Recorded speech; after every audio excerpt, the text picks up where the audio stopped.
여러분 반갑습니다. 저는 국어를 가르치는 베이노고요. 우리 수능국어라는 과목에서는 여러분의 이 시대, 이 4차 산업혁명 시대의 생존 지식을 가르치고 생존 지식 중에 하나인 생존 능력 중에 하나인 정보처 능력을 가르치는 과목이기 때문에 이런 유튜브를 기획해서 찍게 됐습니다. 오늘 얘기할 거는 금융교육이에요. 우리가 돈을 모르면 돈 문제 무조건 생깁니다. 법을 모르면 법 문제도 무조건 생기게 되어 있습니다. 건강에 대해서 모른다? 건강 문제 생기겠죠. 같은 원리입니다. 그래서 평가원에서는 그런 돈, 경제적인 측면, 법지문이요. 그 다음에 그런 돈과 법만 가지고 살아가는 게 아니니까 인간에 대한 철학적인, 인문학적인 정보도 다루고요.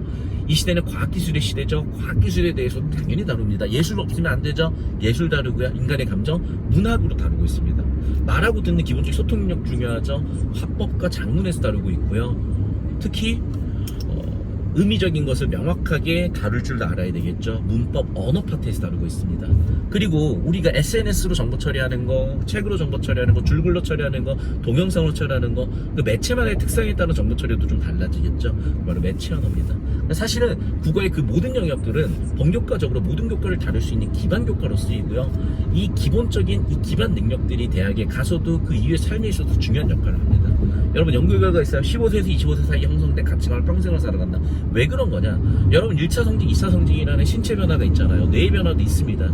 그래서 인간이 15세에서 25세 사이에 두뇌 변화가 가장 크고요. 그때 만들어진 두뇌 사고 구조나 삶의 방식이나 가치관 체계를 못 바꾸고 평생 살아가는 거예요. 따라서 15세에서 25세 사이에 좋고 예쁜 거, 교육적인 거 보고 배우는 이유가 그런 이유 때문이고, 그래서 25세 대학교 졸업할 때 정도까지를 청소년기로 배우는 이유도 그런 맥락에 있습니다, 여러분.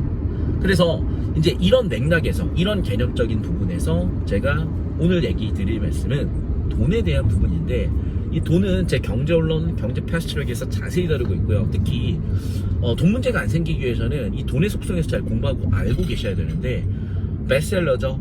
부자 아빠 가난 아빠, 로버트 기요사키 저자.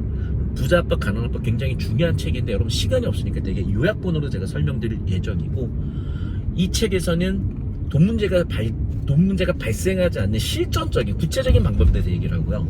그 실전과 구체 이전에 어떤 기존에 깔려있는 근본적인 경제 원리가 있을 거 아니에요. 경제 교과서적인 내용들. 그 내용을 여러분 따로 공부하기도 힘들지만 평가원에서는 지문들로 다루고 있다는 거예요. 그래서 그 흐름을 제가 링크를 드리거나 올려드릴게요. 그래서 꼭 평가원 지문으로 공부하는 그 흐름 잡아주시고, 이건 제가 책으로도 쓰고 있습니다. 필수적인 시대정신이기 때문에 여러분 꼭 알고 계시고, 법 문제도 마찬가지죠.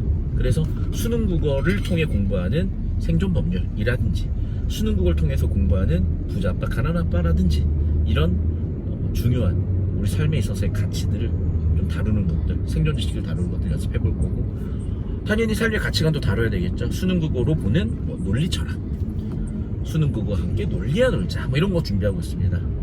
그래서 책이 나올 텐데 일단은 우리 수강생들은 원로소에서 그 원전을 찾아보실 수 있을 거고, 추후에 출판이 되면 여러분한테 굉장히 큰 도움을 드릴 것 같으니 기대를 해주시고, 차근차근 제가 시간을 내가지고 준비해 보도록 할게요. 여러분 사랑하고요. 좋은 하루 있으시고, 오늘 날씨 참 좋네요. 날씨 참 좋아요. 비도 많이 왔고 참 슬픈 일들도 많았지만 또 우리 인생이지 않습니까? 살아가야 되겠죠. 여러분 결국 우리 삶이라는 건 잿더미에서 두 발로 일어서는 거예요. 우리 민족 항상 그래왔어요. 네, 여러분 힘든 고난들 분명히 있을 겁니다. 살면서 잘 이겨내보시고, 이 응원은 저한테 하는 응원이기도 합니다. 저도 힘내야죠.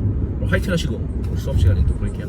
이렇게 수업 시간에 하면 안 듣는 얘기들, 하지만 필요한 얘기들은 유튜브를 이렇게 찾아뵙도록 하겠습니다. 저는 서울 가는 길이고요. 서울 수업하러 가고 있습니다. 나중에 또 뵙겠습니다. 안녕. 사랑해요. 사랑해요 여러분. 안녕.